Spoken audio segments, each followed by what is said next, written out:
Hey, ladies and gentlemen, this is Carmine Sabia for Explain America with a blockbuster piece of news. Before we get started, please make sure you like, comment, share, and subscribe. Those little things really help us out, and they help our channel continue to grow. Everybody knows Joe Biden's age, 81 years old. 81 years old. And he wants to be president of the United States again.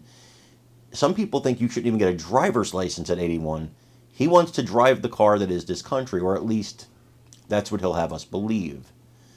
But there's a very kind of momentum thing going on here in the world of politics in the Democrat Party, and that momentum seems to be moving towards removing Joe Biden from the ballot.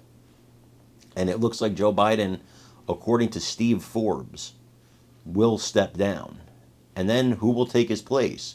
Well, Forbes has some ideas. I think it would be Kamala Harris. He doesn't, by the way. I think it would be Kamala Harris because I think you're going to step over a woman of color in the Democrat Party. I can't see that happening.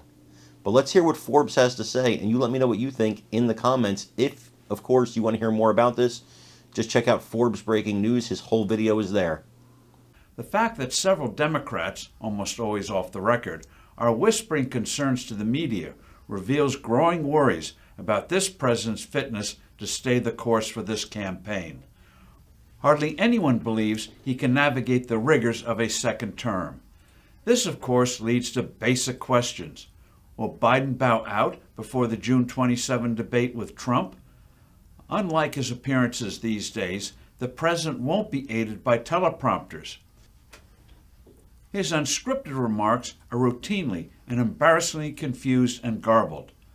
Would a combination of anger, which might fuel a temporary clarity of mind, extensive rehearsals, and some exotic elixirs enable Biden to complete a 90-minute debate, especially since the likely moderators would be on his side and former President Trump might overplay his hand?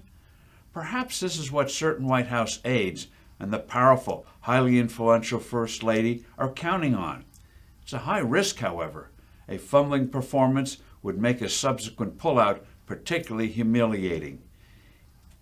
Even if Biden makes it through the June 27 challenge, his continuing decline in public and private meetings will fire up ever-deepening misgivings among voters, knowing a ballot cast for Biden would be a ballot cast for Kamala Harris, sooner rather than later for her to sit in the Oval Office. When Biden steps down, who would replace him and how? He would likely quit the campaign, but not the presidency. Harris would remain vice president. Fevered meetings would follow among Democrats as party leaders would try to orchestrate the anointment of a candidate the way they did in 2020 with Joe Biden to block frontrunner Bernie Sanders. The frontrunner here would be California Governor Gavin Newsom, who's never made secret his lust for the nation's top job. But Democrats may conclude his record makes him too vulnerable, and instead would go for an unknown candidate with a cleaner slate, particularly one of their governors, like Josh Shapiro of Pennsylvania, Wesley Moore of Maryland, or Jared Polis of Colorado.